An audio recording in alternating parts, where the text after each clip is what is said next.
Is she the assistant, or did someone seriously let her sit at this table? The laughter didn't echo, it sliced. Clean. Precise. Deliberate. It cut through the polished silence of the boardroom like it had been rehearsed. 12 people sat around a 40-foot walnut conference table on the 52nd floor overlooking Manhattan, the skyline glowing behind them in soft late-afternoon gold. Crystal water glasses untouched. Leather folders aligned. A $50 billion deal waiting to be signed. And at the far end of the table, Ava Reynolds didn't move. She didn't blink. She didn't react. She just sat there, hands folded, posture straight, eyes steady, like she'd heard that tone before. Because she had. The man who spoke, Charles Whitmore, leaned back in his chair, silver hair perfectly combed, cufflinks catching the light as he smirked toward his family seated beside him. His wife smiled politely, his son didn't even bother hiding his amusement. "I'm just trying to understand," Charles added, voice smooth but laced with something colder. "Who exactly you're representing, Ms. Reynolds, was it?" A pause followed, not empty, but heavy. The kind of silence that dares someone to prove they belong. Ava tilted her head slightly, just enough to acknowledge the question, but not enough to submit to it. "I'm here for the deal," she said calmly. No hesitation. No apology. Across the table, a junior associate shifted uncomfortably.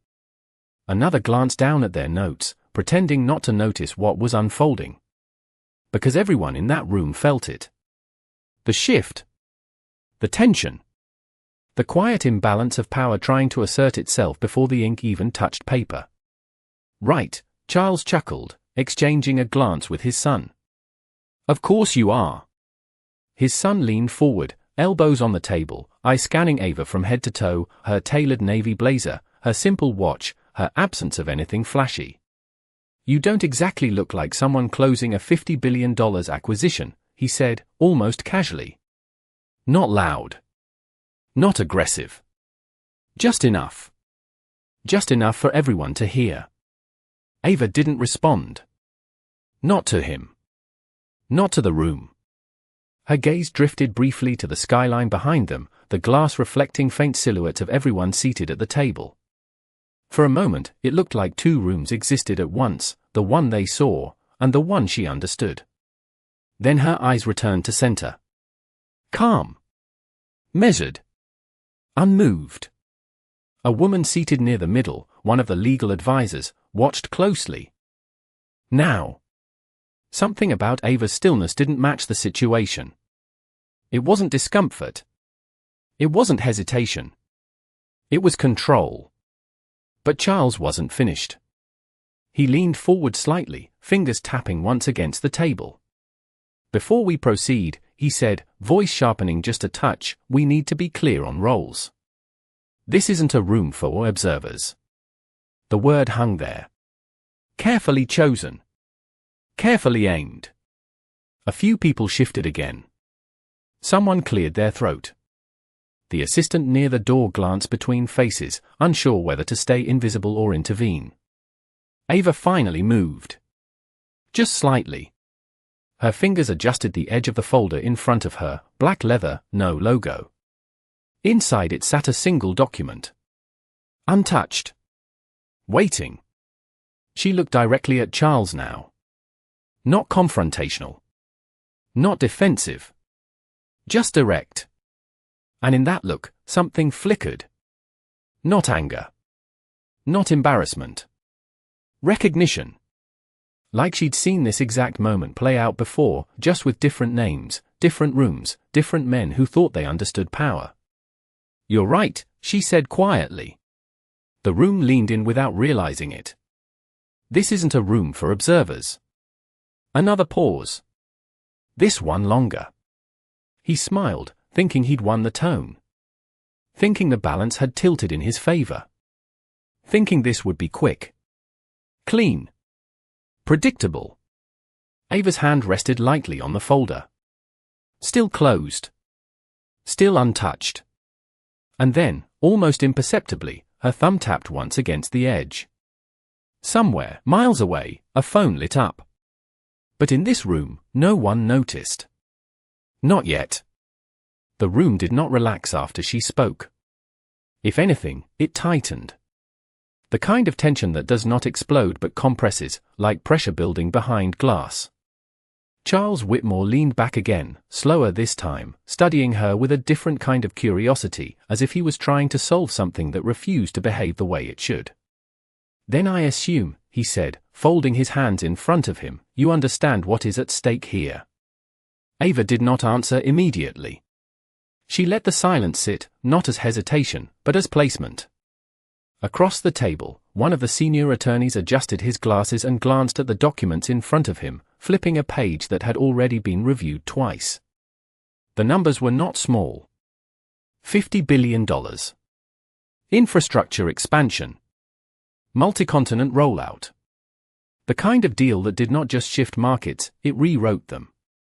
And yet, in that moment, it felt like something smaller was being tested. Something more personal. "I understand exactly what is at stake," Ava said finally, her voice even, controlled, carrying just enough weight to reach every corner of the room without rising.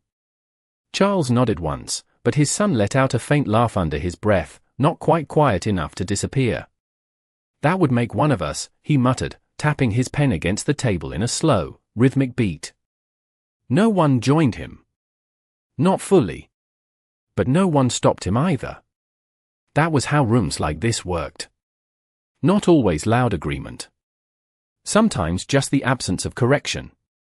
Ava's gaze shifted slightly, not toward him, but past him, toward the far wall where a digital screen displayed the final deal structure. Percentages. Timelines. Names. One name sat at the top of the funding column. It had been there the entire time. Unquestioned. Unchallenged. Unnoticed, at least by the people who thought they controlled the room. "We are prepared to move forward," Charles continued, reclaiming the floor with practiced ease. "Assuming all parties here are appropriately positioned to execute." The pause before the last phrase was subtle. Intentional. His wife gave a small nod, her expression polite but distant, as if this was all procedural, as if nothing unusual was happening at all. Ava noticed that too. She noticed everything. The way the assistant by the door had stopped typing. The way the attorney on the left had started watching her instead of the paperwork. The way the energy in the room had shifted from certainty to something less stable. Not doubt. Not yet. But something close to it. "Position is not always visible," Ava said, her tone unchanged, almost conversational. "Sometimes it is just assumed." Charles smiled at that, but it did not reach his eyes. "In our experience," he replied, "assumptions tend to be expensive." Ava's hand rested again on the folder. Still closed. Still untouched. Her reflection flickered faintly in the polished surface of the table, steady and unbroken despite the movement around her. For a brief second, something else crossed her mind. Not this room. Not these people. Another room. Smaller. Years ago. A different table. A different set of eyes looking at her the same way, measuring worth by everything except what mattered. She had not raised her voice then either. She had not needed to. She did not need to now. The junior associate near the end of the table leaned slightly toward his colleague and whispered something too quiet to catch, but the glance they shared was not.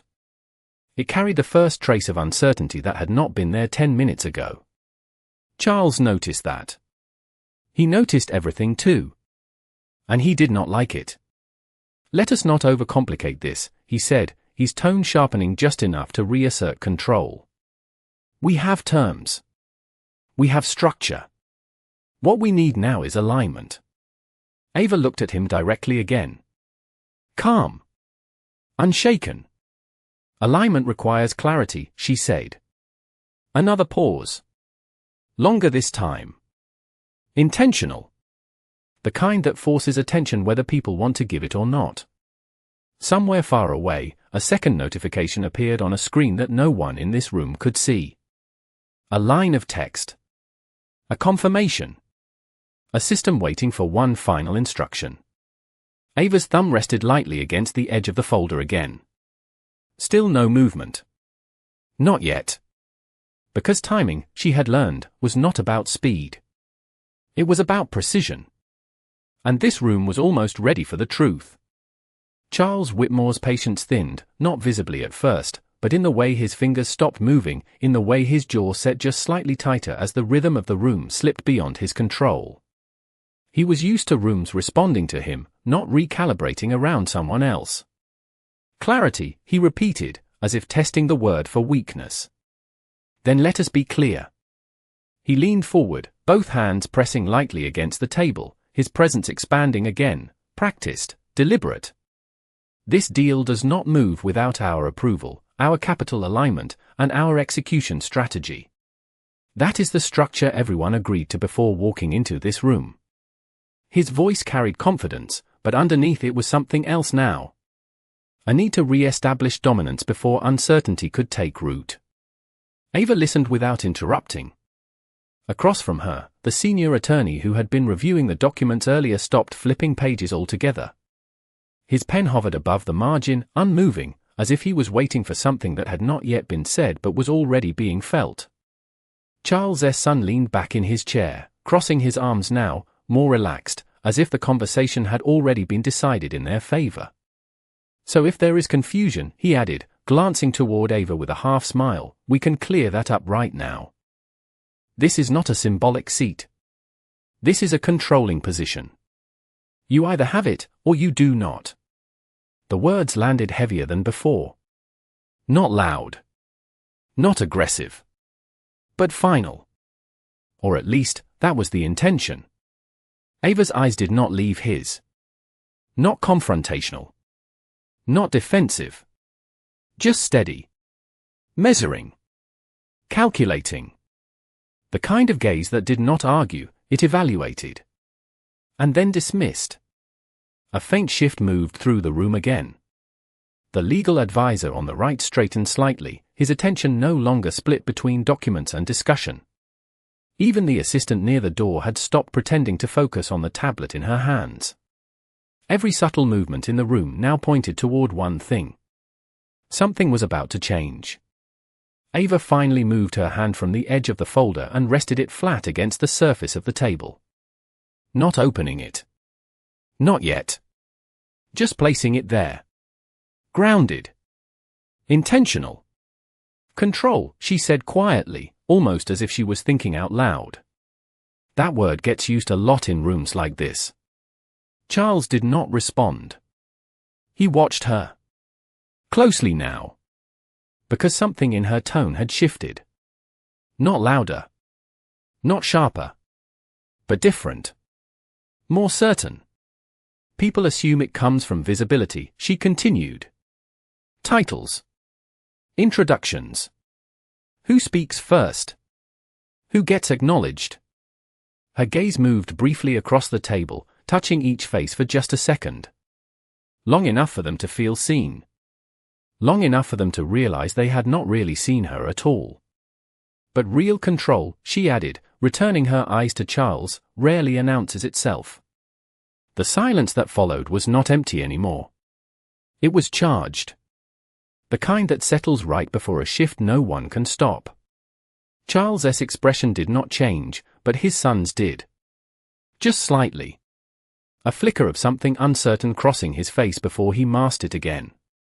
Then by all means, Charles said, his voice slower now, more measured, enlighten us. Ava did not smile. She did not lean forward. She did not raise her voice. Instead, she let 1 second pass. Then another. Just enough time for anticipation to replace arrogance. Her fingers moved. Slowly. Deliberately. She opened the folder. Not dramatically. Not with force. Just enough for the soft sound of leather parting to carry across the table. Inside was a single sheet of paper. Clean. Precise. No excess. She slid it forward. Across the polished surface, stopping it exactly at the center of the table. Not toward Charles. Not toward anyone specific. Just placed where everyone could see it.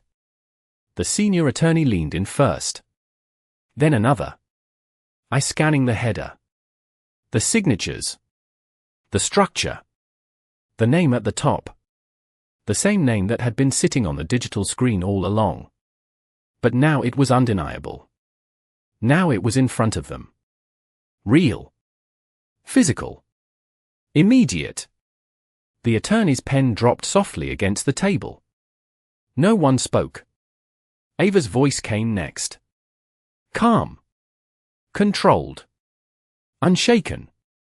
Before we talk about who controls this deal, she said, I think it is important you understand who built it. Somewhere far beyond the glass walls of that boardroom, a final confirmation pinged quietly into existence. And this time, the timing was no longer waiting. It had arrived. No one reached for the paper immediately. Not because they did not want to, but because something in the room had shifted from control to caution, and no one wanted to be the first to react incorrectly. The senior attorney finally leaned in, slower than before, his eyes scanning the document line by line, not skimming anymore but reading, verifying, recalculating in real time. His posture changed first. Subtle, but undeniable. His back straightened, his shoulders squared, and the pen he had dropped moments ago remained untouched. This, he began, then stopped, as if the word itself was not enough to hold what he was seeing. Charles noticed that. Of course he did.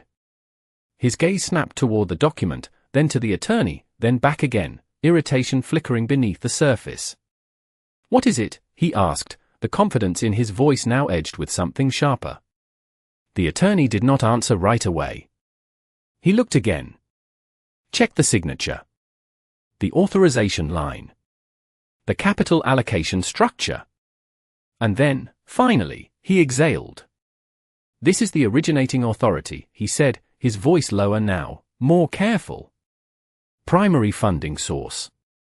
Controlling equity position. The words did not land all at once.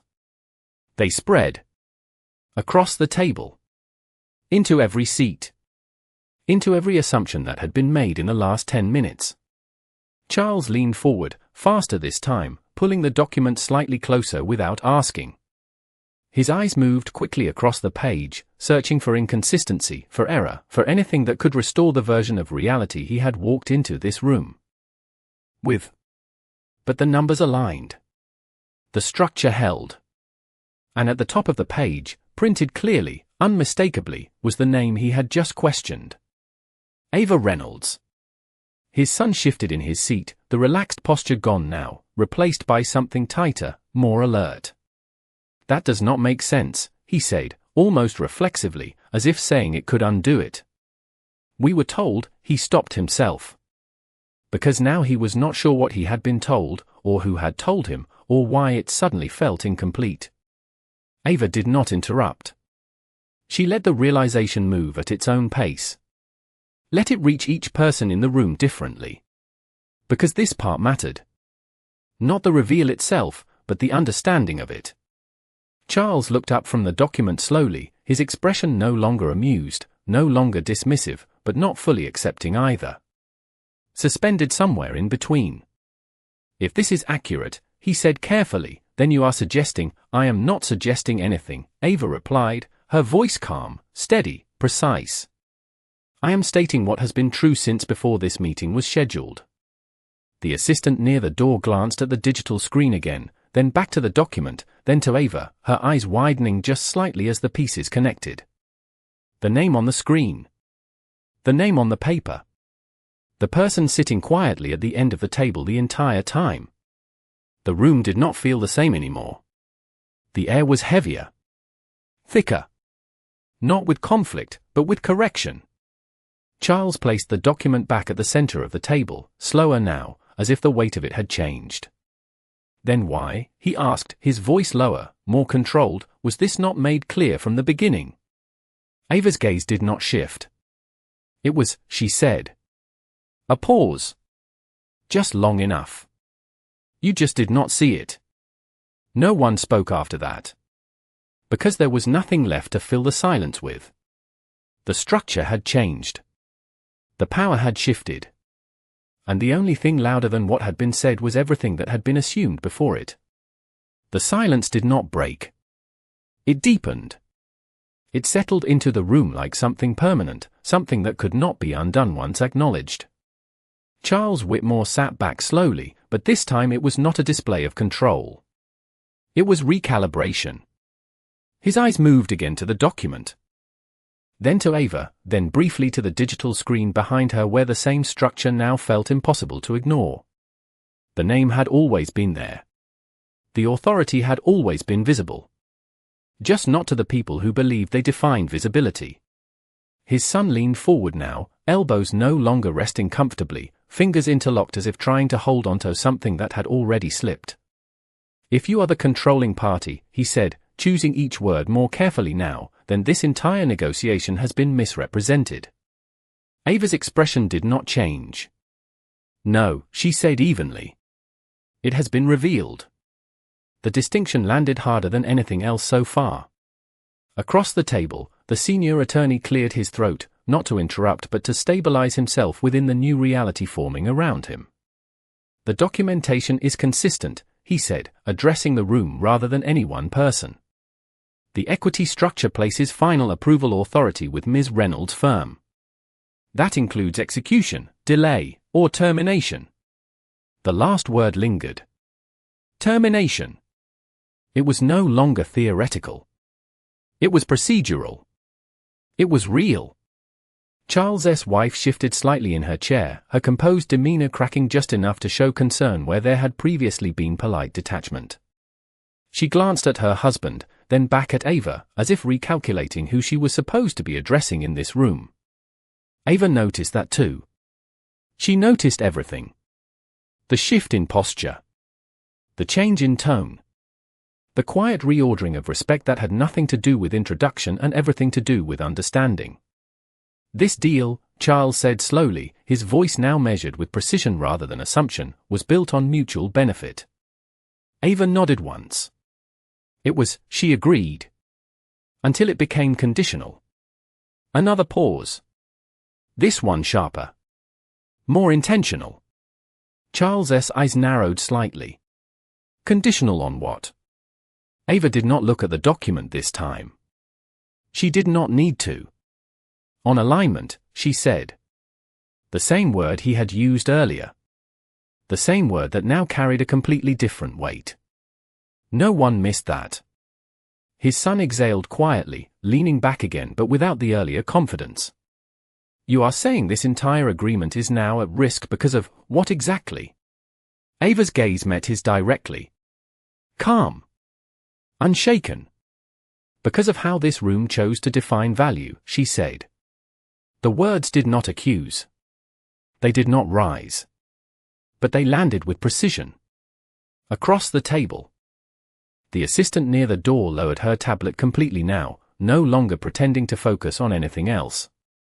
The legal advisor who had spoken earlier adjusted his tie, eyes still fixed on the document as if confirming it had not changed in the last 30 seconds. Because everything else had. Charles leaned forward again, slower this time, deliberate, choosing control through restraint rather than force. Let us be very careful, he said, his tone steady but firm, not to let tone interfere with structure. Ava held his gaze. Tone revealed the structure, she replied.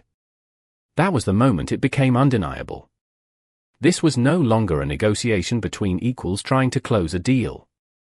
This was a reckoning of how that deal had been approached from the very beginning. The room understood it now. Not all at once. Not completely. But enough. Enough to know that whatever came next would not follow the script they had walked in with. Ava's hand rested lightly on the table again, no longer near the folder, no longer waiting. The timing had shifted. The room had shifted. And somewhere in that shift, control had stopped being a question and become a fact.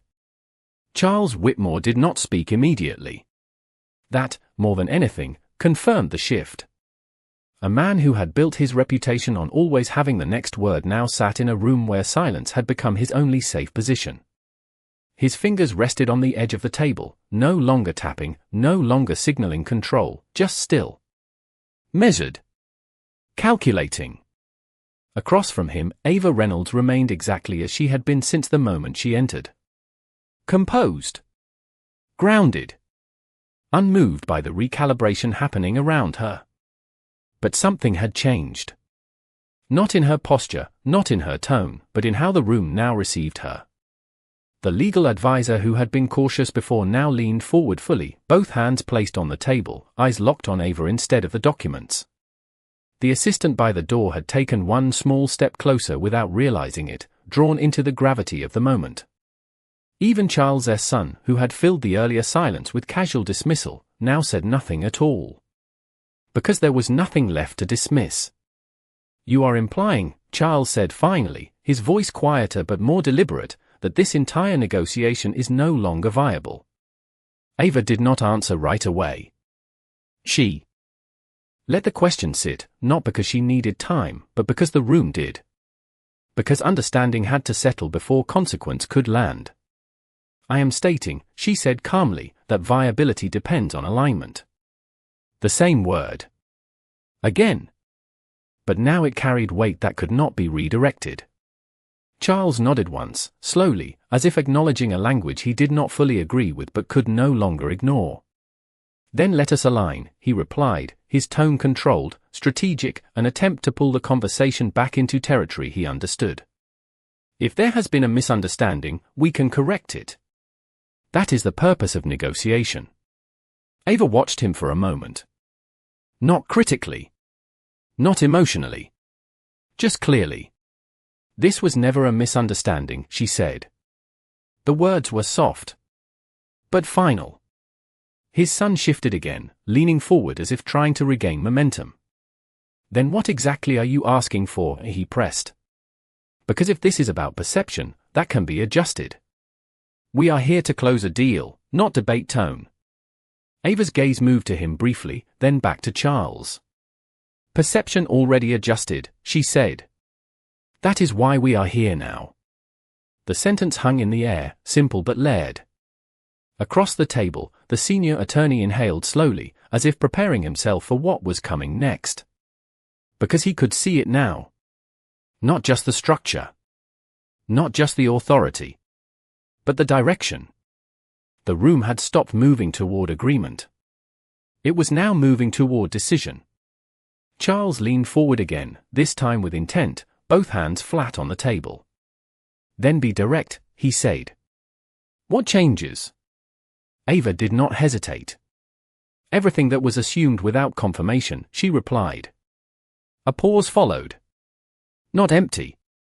Not uncertain. Just clear. The kind of pause that separates what was from what will be. Charles held her gaze, searching for flexibility, for negotiation, for any sign that this could still be redirected into a salvageable outcome. But there was none. Because Ava was not negotiating anymore. She was concluding. "We can revise terms," he said, one last attempt, his voice steady but edged with urgency. "We can restructure equity, adjust visibility, redefine roles if necessary." Ava shook her head once. Small. Controlled. Roles were already defined, she said. They were just ignored.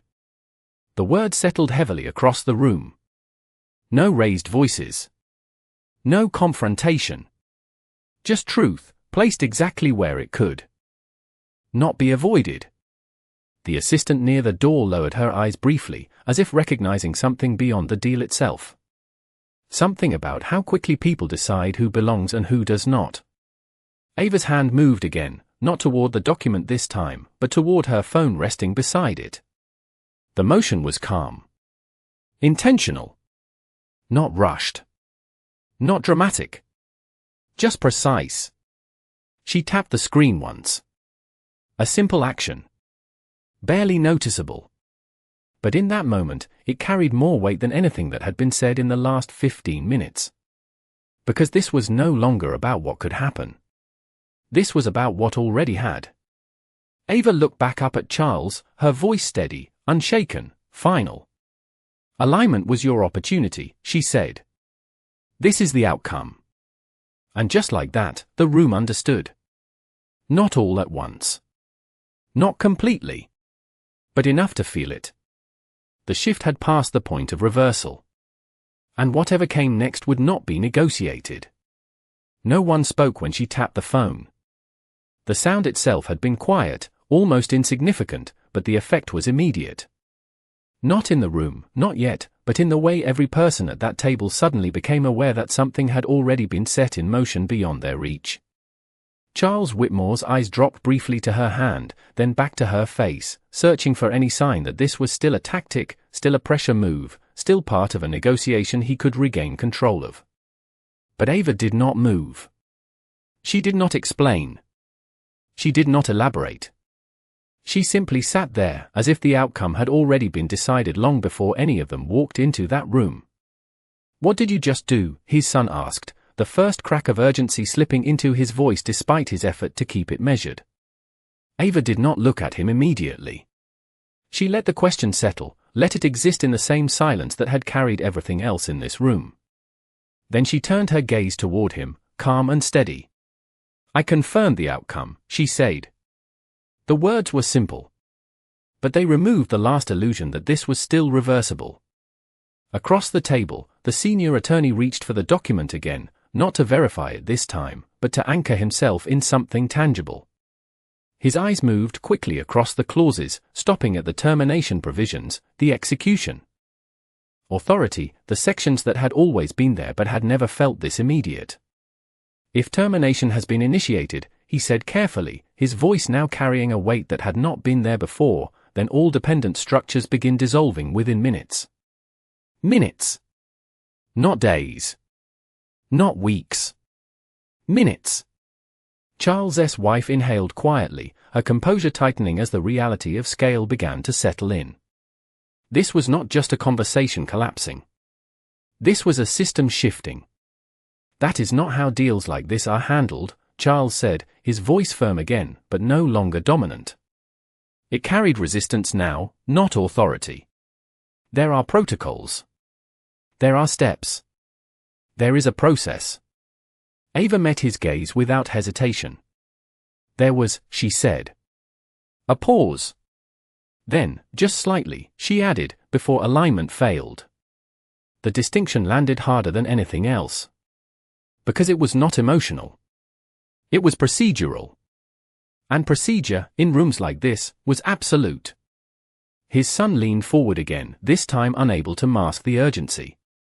"You are walking away from $50 billion over a conversation." Ava's expression did not change. "No," she said. "I am walking away from a structure that revealed itself." The room absorbed that in silence. Because there was no argument against it that did not expose exactly what had happened. The assistant near the door glanced down at her tablet, then froze. A notification had appeared. Then another. Her eyes widened just slightly as she read, then looked up again, unsure whether to speak. The senior attorney noticed her reaction and followed her line of sight. His own expression shifted next. Subtle. Controlled. But unmistakable. "It has begun," he said quietly. The words did not need volume. They carried enough on their own. Charles turned sharply toward him. "What has begun?" The attorney hesitated for half a second, then answered. "The withdrawal. Capital reallocation. Immediate suspension of execution channels." Each phrase landed like a closing door. Not slammed. Not forced. Just final. Charles's hand pressed lightly against the table again, but this time it was not to assert control. It was to steady himself within a reality that had moved faster than he had anticipated. "This is premature," he said, but the certainty was gone. "This can be corrected." Ava shook her head once. "Small." "Certain." "It already was," she said. The room fell completely still. No shifting. No whispering. No movement at all. Because now they understood. This was not a reaction. This was a conclusion. Ava reached for the folder again, closing it gently, the soft sound echoing just enough in the silence to mark the end of something that had never fully begun the way they thought it had. She stood, not abruptly, not dramatically, just smoothly, as if this had always been the next step. And in that moment, the balance of the entire room shifted fully into place. Not because she raised her voice. Not because she demanded anything. But because she no longer needed to stay. She stood, and the room did not follow. Not because they chose not to, but because they could not. Something in the air had shifted beyond etiquette, beyond protocol, beyond the rehearsed choreography of high-stakes meetings. Ava Reynolds adjusted her blazer slightly, a small, precise motion, the kind that signaled closure without needing words. But before she took a step, before she turned toward the door, something in her expression changed. Not outwardly. Not in a way most would catch. But inside, something slowed. The room faded, not physically, but perceptually, like sound pulling back before a memory surfaces. She was 23 again. Standing in a different room. Smaller. Colder. A long table, but not polished. Not prestigious. Just functional. She remembered the way the man across from her had looked at her resume, then at her, then back at the paper as if trying to reconcile something that did not match his expectations. "You are impressive on paper," he had said, the compliment landing flat before the next sentence erased it. "But we are looking for someone who fits the image of our clients." Image. The word had followed her longer than any rejection ever could. She remembered sitting there, hands folded just like now, posture just as still, voice just as calm when she asked, "What does that image look like?" He did not answer directly. They never did. They never needed to. She walked out of that building that day without raising her voice, without arguing, without asking for reconsideration. But she remembered the reflection in the glass door as it closed behind her. Not defeated. Not broken. Just clear. Clear in a way that made everything else sharper. Every assumption. Every quiet dismissal. Every room that decided who belonged before a word was spoken. The memory did not hurt anymore. It had not hurt in years. It had become something else. A reference point. A calibration. A reminder that rooms do not define value. They reveal perception. And perception, when left unchecked, builds systems that believe they are absolute. Until they are not. The present returned just as quietly as it had faded. The boardroom came back into focus. The skyline. The table. The faces. Charles Whitmore still seated. His son frozen between reaction and restraint. The attorney watching her now, not the documents. The assistant still holding the tablet, but no longer reading it. Ava exhaled slowly, not from tension, but from completion. Her eyes moved once across the room, not searching, not questioning, just acknowledging. Each person. Each role. Each moment that had led to this exact outcome. She had seen rooms like this before. She had built outcomes like this before. But this one had revealed itself early. Too early for correction. Too clear to ignore. Her gaze rested briefly on Charles. Not with judgment. Not with triumph. Just recognition. The same recognition she had learned years ago standing in that smaller room. That moment when someone shows you exactly how they measure worth. And you believe them. Not emotionally. Not personally. Just accurately. This was never about the deal, she said quietly. Not as an announcement. Not as a final word. Just as truth placed where it belonged. No one responded. Because there was nothing left to respond to. The deal had already ended. What remained was understanding. Ava turned then, finally, toward the door. Each step measured. Unrushed. Certain. The kind of exit that does not seek attention because it does not need it. And behind her, the room stayed exactly as it was. Not because nothing had happened. But because everything had. The door did not close behind her immediately. It remained slightly open, just enough for the silence inside the room to stretch outward into the hallway, as if the weight of what had just happened refused to stay contained. Ava Reynolds stepped out without looking back, her heels landing softly against the polished floor, each step measured, steady, final. Inside the boardroom, no one moved. Not at first. Because movement would have required acceptance, and acceptance had not fully arrived yet. Charles Whitmore remained seated, his eyes fixed on the space where she had just been, as if replaying the last 10 minutes in a sequence that no longer aligned with the version of control he had walked in with. His son finally exhaled, a sharp breath that broke the stillness just enough to shift the room from frozen to unsettled. "We can fix this," he said quickly, almost instinctively, the words coming out faster than the certainty behind them. "This is not finalized. There has to be a reversal clause, a delay mechanism, something." The senior attorney did not respond right away. He looked down at the document again, then at the digital screen, then toward the door that Ava had just walked through. His expression was no longer analytical. It was conclusive. "There is no reversal," he said quietly. "Termination authority was absolute once executed." Charles' jaw tightened slightly.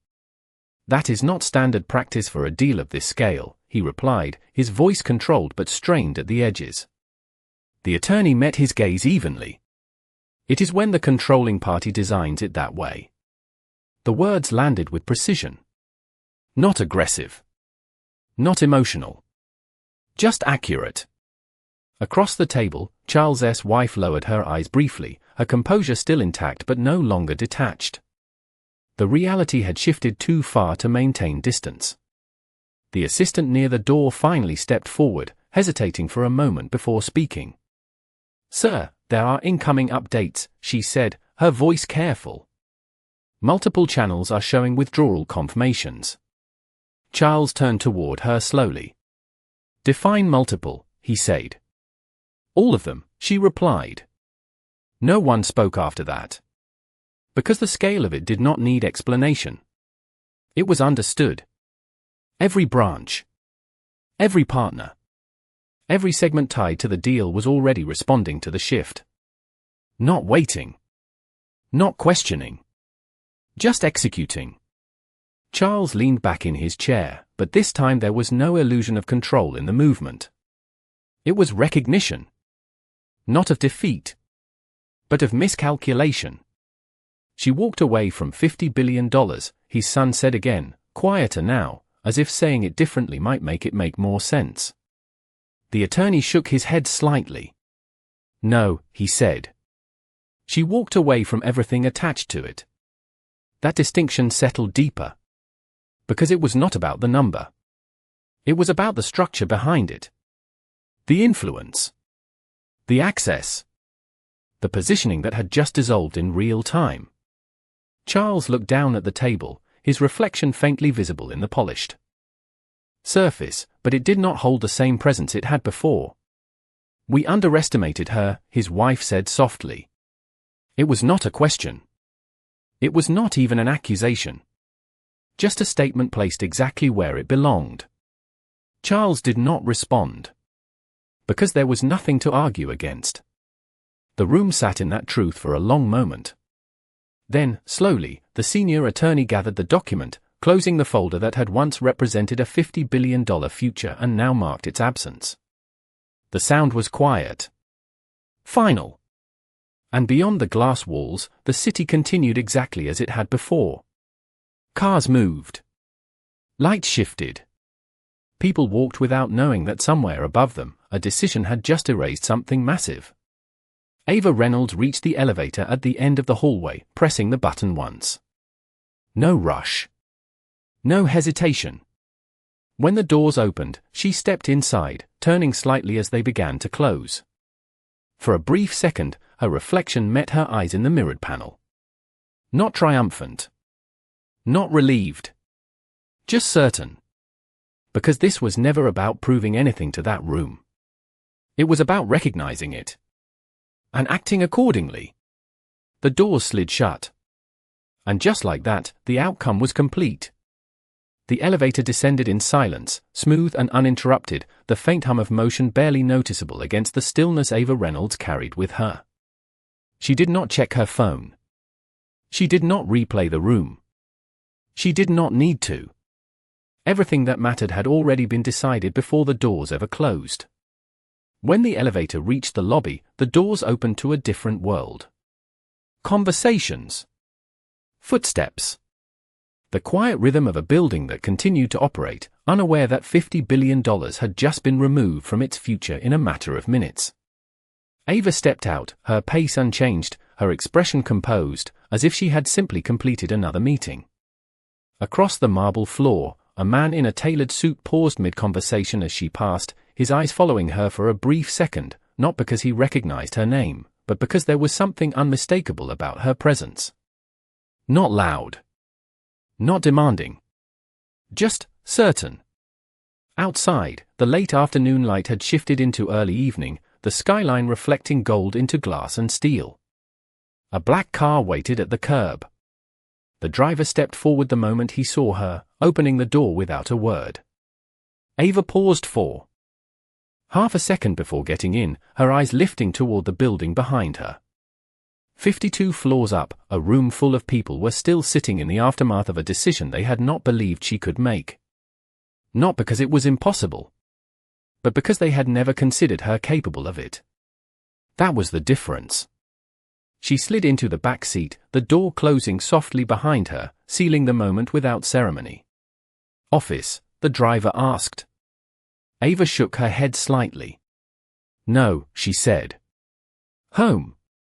The car pulled away from the curb, merging into the steady flow of traffic as the city moved around her, unchanged, unaffected, indifferent to the shift that had just taken place. Inside the boardroom above, the silence had finally broken, but not into conversation.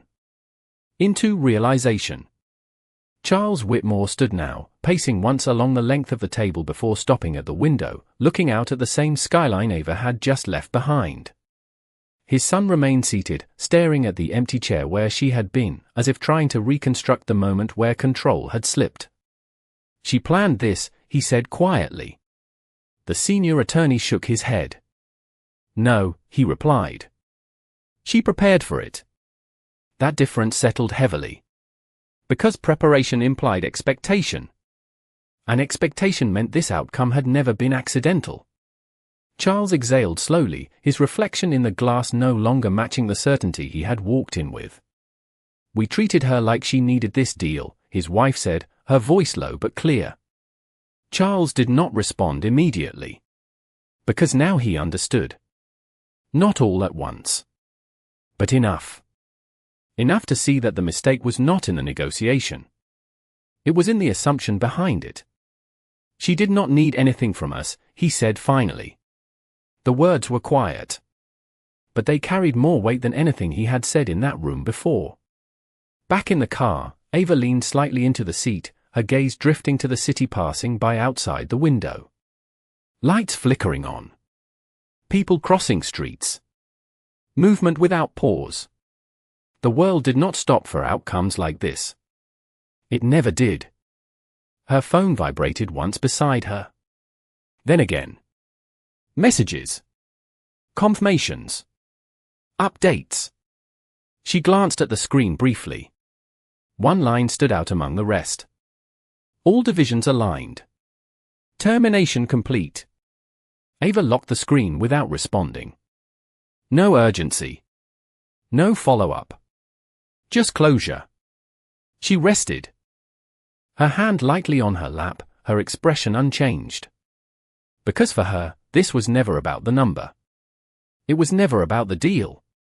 It was about something far more precise. Understanding the moment a room reveals what it truly values.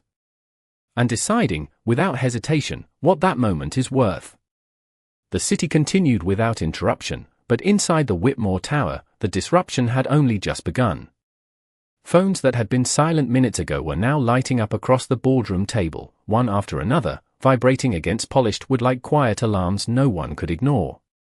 Charles Whitmore turned from the window slowly as his own phone buzzed in his hand, the screen filled with notifications that did not wait for acknowledgement. His son grabbed his device next, scrolling faster, his expression tightening with each line he read. "They are pulling out," he said, his voice no longer controlled, no longer measured. "Not just her firm. Secondary investors too. They are stepping back." The senior attorney did not look surprised. He had already understood the chain reaction the moment the termination was confirmed. "They are not stepping back," he corrected calmly. "They are recalibrating away from risk." Charles's jaw tightened. "We are not the risk," he said sharply. But even as he said it, the words lacked the authority they once carried. Because the room no longer believed in statements that were not supported by structure. His wife picked up her phone next, her eyes scanning quietly before she lowered it again. "Market response is already shifting," she said. "There are reports circulating. Not public yet, but internal channels are reacting." The assistant near the door stepped forward again, more confident this time, because uncertainty had been replaced by clarity. "Sir, 2 partner firms have requested immediate calls. They are asking for confirmation on project continuity." Charles exhaled slowly, pressing his fingers against his temple for a brief second before lowering his hand again. "Tell them we are reviewing," he said. But even he knew how that sounded. Reviewing was not an answer. It was a delay. And delays, in this kind of environment, created conclusions of their own. Across the table, his son stood abruptly, pacing once before stopping near the chair Ava had occupied. He looked down at it, as if expecting something to still be there. "This does not make sense," he said, quieter now. She did not argue. She did not negotiate. She just ended it. The attorney closed the folder in front of him again, his movements calm, deliberate. "Because she was never trying to win this room," he said. "She was measuring it." That distinction settled deeper than anything else had. Because it reframed everything. Every word. Every glance. Every moment that had seemed insignificant at the time. Charles looked back toward the table, his eyes moving slowly across each seat, each person, each position that had once felt aligned under his control. "And we failed that measurement," he said. It was not a question. It was recognition. No one disagreed. Because there was nothing left to disagree with. The structure had already responded.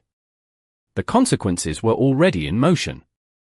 And intention no longer mattered once outcome had begun. Outside, the city lights grew brighter as evening settled fully in, the reflection of movement continuing without pause. Inside the room, however, everything had slowed. Not because time had changed, but because perception had. Charles walked back to the table, resting his hand lightly against the surface, his reflection once again visible but no longer dominant. "We did not lose a deal," he said quietly. "We lost position." His wife looked at him, then at the others, then back again. "No," she said. "We revealed it." The correction was small. But final. And somewhere across the city, in the quiet interior of a moving car, Ava Reynolds sat without checking her phone again, without revisiting the moment, without needing confirmation of what she already knew. Because the outcome was never uncertain to begin with. It had simply been waiting for the room to reveal itself. The boardroom no longer felt like a place where decisions were made. It felt like a place where consequences were being witnessed in real time. No one sat the same way they had before. Postures had shifted. Voices had lowered. Even the air carried something heavier now, something that did not belong to negotiation but to realization. Charles Whitmore stood still at the head of the table, no longer pacing, no longer asserting presence, just standing in a space that had quietly redefined him. His phone continued to vibrate in his hand, but he did not look at it this time. He already knew what it would say. Across from him, the senior attorney placed both hands on the table, leaning forward slightly, not out of urgency, but clarity. "We need to contain the narrative," he said. "If this reaches public channels without context, it will not be interpreted as a strategic withdrawal." Charles let out a slow breath. "It will be interpreted as failure," he said. The attorney did not correct him. Because that was the word the market would choose. Not because it was entirely accurate, but because perception moves faster than explanation. His son ran a hand through his hair, frustration no longer masked. "This is not just perception," he said. "This is structural damage. We built positioning around this deal. Timelines. Announcements. Commitments." His voice trailed off, not because he had nothing left to say, but because the rest no longer mattered. The structure he was describing no longer existed. Charles's wife stepped closer to the table, her composure returning in a different form, not detached but focused. "Then we respond with clarity," she said. "We acknowledge the shift, redefine direction, and stabilize what remains." Charles looked at her, then at the others, then back toward the empty chair again. "Stability requires leverage," he said quietly. "And we just lost ours."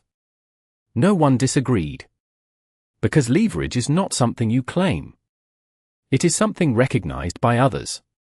And recognition had just moved elsewhere. The assistant near the door spoke again, her voice steady now. "Sir, additional alerts are coming in. Internal teams are requesting guidance. They are asking if operations tied to the deal should pause or proceed independently." Charles closed his eyes briefly, just for a second, then opened them again.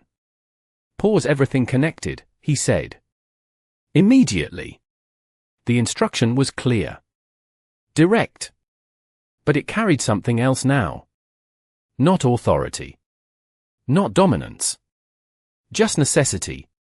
Across the room, the attorney nodded once, already making mental adjustments, already recalculating timelines that no longer aligned with what they had been an hour ago. "We will need to reassess exposure," he added.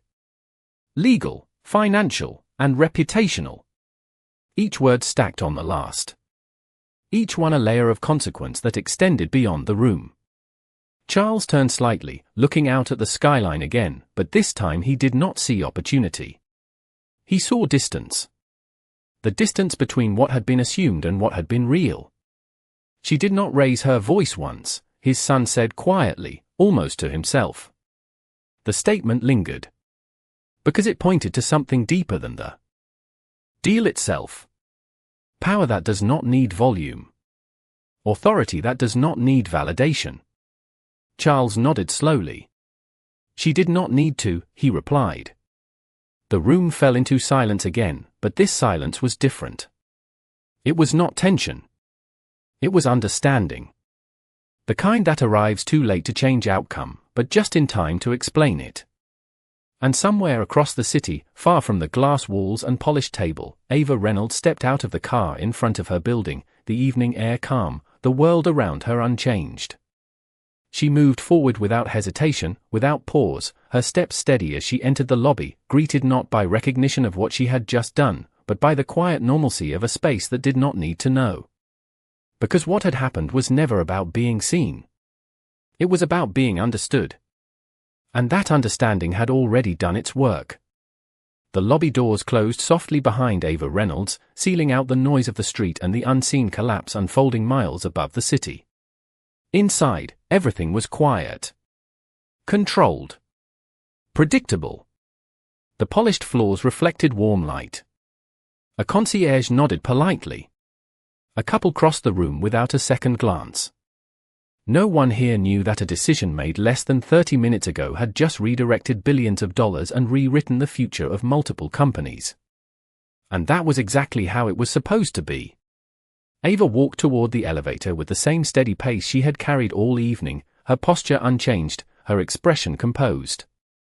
Not because nothing had happened, but because everything had already been resolved. The elevator opened. She stepped inside. Alone. The door slid shut, and for the first time since the boardroom, there were no eyes watching, no assumptions filling the air, no voices trying to define the moment. Just silence. Clean. Undisturbed. She glanced at her reflection briefly in the mirrored wall. Not searching. Not questioning. Just acknowledging. The same woman who had walked into that boardroom hours ago.